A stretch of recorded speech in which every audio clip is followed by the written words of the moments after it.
In today's video, we're going to discover how to influence, persuade, and control any situation with techniques so effective they've remained hidden until now. The tactics I'll reveal are extremely powerful. I can guarantee that they will give you an edge. But remember, don't use them on your grandma. She'll see right through you. So, let's get started. Tactic number 1. Negging. Our first tactic is rather fun and surprisingly effective. Negging involves giving someone a backhanded compliment or a mild insult to undermine their confidence, making them seek your approval and validation. Imagine you're at a social gathering and you meet someone you're interested in. Instead of showering them with compliments, you might say something like, "You're pretty smart for someone who didn't go to college." It's a compliment wrapped in a subtle dig. The person might feel the sting of the insult, but also appreciate the compliment, leaving them unsure about how to feel. This confusion can make them seek your approval to get a clearer sense of where they stand with you. In dating, negging is often used to create a dynamic where the other person feels the need to prove themselves to you. Let's say you're on a date and you casually mention, "I usually go for taller girls, but you have a great personality." This type of comment can make the person feel self-conscious about their height, but eager to impress you with their personality, striving to earn your full approval. Negging can also be used in friendships and social circles. For instance, you might say to a friend, "You actually look good today. Did you get more sleep than usual?" The implied criticism about their usual appearance can make them more conscious of your opinion and more likely to seek your validation in the future. However, it's crucial to understand that negging is a manipulative tactic and can be harmful if used irresponsibly. It's about creating a power imbalance by making the other person feel insecure and dependent on your approval. Over time, this can erode their self-esteem and create an unhealthy dynamic. So, why does negging work? It taps into a basic human need for validation and acceptance. When someone feels slighted or insulted, they often work harder to gain positive reinforcement from the person who delivered the neg. It's a psychological trick that exploits the natural desire to be liked and approved of. If you recognize negging being used against you, it's important to address it directly. Acknowledge the backhanded nature of the comment and set boundaries. For example, you can respond with, "That sounded like a compliment and an insult at the same time. What did you mean by that?" This puts the person on the spot and makes them accountable for their words. Tactic number 2, playing on ego. Our second tactic that taps into a fundamental aspect of human nature, playing on ego. Let's be honest, everyone has an ego, and most people love having it stroked. When you understand how to use this to your advantage, you can build strong connections and get people to cooperate with you more easily. Think about it. Who doesn't like to be complimented or recognized for their achievements? When you genuinely appreciate someone's work or highlight their expertise, you make them feel valued and respected. This positive reinforcement can make them more inclined to help you or support your ideas. For example, let's say you're working on a team project. You could acknowledge a team member's exceptional skills by saying, "I've noticed how great you are at analyzing data. Could you take a look at this and give me your thoughts?" By recognizing their strengths, you're not only boosting their ego, but also showing that you trust and value their input. This makes them more likely to cooperate and contribute positively to the project. Another scenario might be in a negotiation. If you know the person you're negotiating with has a big ego, subtly complimenting their past successes can soften them up. "I've heard about the impressive deals you've closed in the past. I'm confident we can find a win-win solution here." This approach can make them feel good about themselves and more open to finding common ground with you. It's important to be genuine when playing on someone's ego. Insincere flattery can be easily detected and can backfire. But when you honestly recognize and appreciate someone's strengths and accomplishments, you build rapport and make them more receptive to your requests or suggestions. Tactic number 3, the power of silence. All right, let's kick things off with a gem, the power of silence. Imagine you're in a heated discussion or negotiation. Instead of rushing to fill the silence, you just pause, stay calm, and let the other person fill the gap. It's amazing how much control you gain by simply not saying anything. We often forget that silence can be our most powerful weapon. Once using it, we make others feel the pressure to reveal more than they intended. Think about it. Most people are uncomfortable with silence. They rush to fill it with words, often revealing more than they should. By staying silent, you create a psychological tension that compels the other person to keep talking. This can lead to them divulging important information or making concessions they hadn't planned on. It's like magic. By saying nothing, you make them say everything. Isn't that brilliant?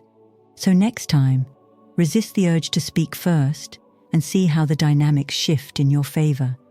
Not only does it give you more control, but it also shows that you're confident and thoughtful, making your words carry more weight when you finally do speak. Tactic number 4, gaslighting. Now this one is a tricky one. Let me explain. This tactic isn't just manipulative. It's powerful because it can completely alter someone's perception of reality, giving you a significant edge in influencing their thoughts and actions. Gaslighting is about creating confusion and self-doubt. The more you can make someone question their own reality, the more control you have over their thoughts and actions. It's a tactic that, when used skillfully, can give you a significant upper hand in any relationship or interaction. Imagine this. You're in a relationship and you've clearly expressed your feelings about wanting more time together. Your partner agrees, but later they deny ever having that conversation. They say things like, "You're remembering it wrong," or "You're just imagining things." Over time, this makes you question your own memory and feelings.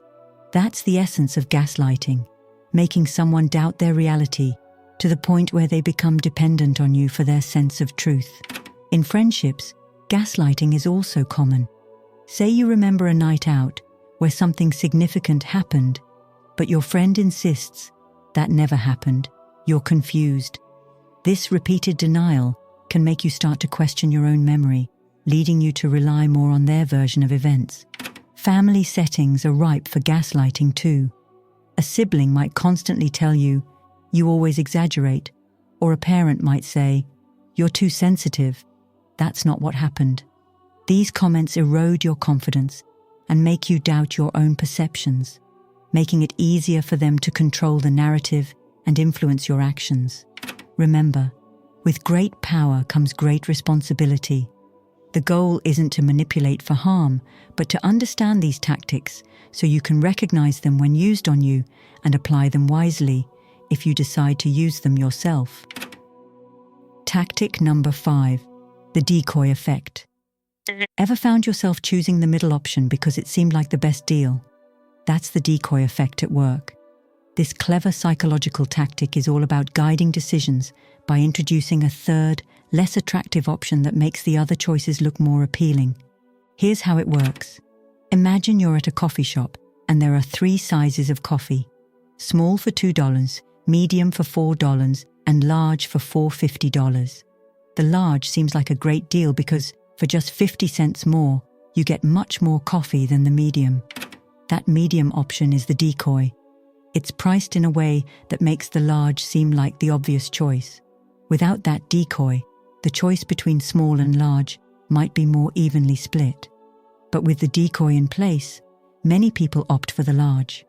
You can use the decoy effect in various areas of your life, especially in negotiations or when you're trying to persuade someone. Let's say you're selling a service. You offer 3 packages: basic for $100, standard for $200, and premium for $250. The standard package is your decoy, designed to make the premium package look like a fantastic deal. Most people will choose the premium package because it offers the most perceived value. This tactic is particularly useful in sales, marketing, and even everyday decisions. By introducing a third option that's strategically less appealing, you can nudge people towards the choice you want them to make. It's a subtle way of guiding decisions without overtly pushing someone. But how can you use this in your personal life? Think about times when you're trying to influence decisions. Maybe you're planning a group outing and want everyone to choose a particular restaurant. Suggest 3 options: one that's okay, one that's not great, and one that's perfect. That not great option acts as the decoy, making your preferred choice seem even better. Tactic number 6, triangulation. Imagine you're in a relationship or friendship, and you introduce a third person into your interactions. This could be a subtle mention of an ex, a new friend, or even a colleague. The goal here? To create a bit of jealousy, competition, or conflict that you can use to your advantage. Picture this: you're dating someone, and you start casually mentioning an attractive coworker. Maybe you say, a certain person from work is so good at her job and always has the best ideas. Suddenly, your partner starts feeling a bit insecure, wondering why you're talking about Sarah so much. They might start trying harder to get your attention and approval, just to outshine Sarah. Triangulation isn't just for romantic relationships. It works wonders in friendships too. Let's say you're hanging out with 2 buddies. You subtly favor one over the other. Boom! Now there's a bit of rivalry brewing. Your friends start competing for your attention, each trying to be the one you favor. Families are a playground for triangulation. Imagine a parent who constantly compares siblings. They might say, "Why can't you be more like your brother? He always gets straight A's." This pits the siblings against each other, making them compete for the parent's approval. It's a sneaky way for the parent to keep control and maintain power in the family dynamic. Even in the workplace, triangulation is at play. Suppose a manager keeps praising your colleague for meeting her deadlines. This creates tension and competition among co-workers, making everyone scramble to be the one who gets the manager's praise. It's all about keeping the team on their toes, always trying to prove themselves. The beauty of triangulation lies in its subtlety. By introducing a third party, you stir up feelings of jealousy and competition without direct confrontation. It's like playing chess with people's emotions, positioning yourself as the one they all want to impress or please. Now, you might be wondering, how do you deal with triangulation when it's used against you? First off, be aware. If you notice someone frequently bringing up others in a way that makes you feel insecure or competitive, that's a red flag. Address it directly by saying, "It feels like you're comparing me to others a lot. Can we focus on us instead?" Setting boundaries is crucial here. Tactic number 7, future faking. This one's all about making big promises about the future to get what you want in the present. It's like dangling a shiny carrot in front of someone to keep them hooked. Imagine you're in a relationship and your partner starts talking about all the amazing things you'll do together someday. Traveling the world, buying a house, starting a family. They paint this perfect picture of a future that seems almost too good to be true. But here's the catch. It's just talk. They're using these grand promises to keep you invested, to make sure you stick around, even if they have no intention of actually following through. Future faking isn't limited to romantic relationships. Picture this scenario at work. Your boss hints at a big promotion or a salary increase that's just around the corner, but it never materializes. You keep working hard, hoping that the promised future will eventually come to fruition. It's a clever way to keep you motivated and prevent you from seeking opportunities elsewhere. Let's take a look at friendships. Maybe you have a friend who always talks about exciting plans you'll do together, going on epic trips, starting a business, or even moving in together. But when it comes down to actually making those plans happen, there's always an excuse. They're using the allure of a promising future to keep you engaged in the friendship, even if their words don't match their actions. So, how do you deal with future faking when it's used against you? First, recognize the signs. If someone is constantly making grand promises but never following through, that's a red flag. Pay attention to actions over words. If their behavior doesn't align with their promises, it's time to call them out. Ask direct questions like, when are we going to start planning that trip? Or, what's the timeline for that promotion? Setting boundaries is crucial. Let them know that you value honesty and transparency over empty promises. If they can't provide concrete plans or follow through on their words, it's important to reassess the relationship. Don't let the allure of a perfect future blind you to the reality of the present. Tactic number 8. Reverse psychology. Instead of directly asking for what you want, you do the opposite to achieve your desired outcome. Here's how it works. Imagine you want someone to do something, like cleaning up after a party. Instead of nagging or insisting, you might say, "You probably won't clean up, right?" This reverse psychology often triggers a response where the person feels challenged to prove you wrong. They might then take action just to defy your expectation. In parenting, this tactic can be surprisingly effective. Instead of demanding your child finish their homework, you might say, "It's okay if you don't want to finish your homework now." This reverse psychology can motivate them to do it simply because they perceive it as their choice.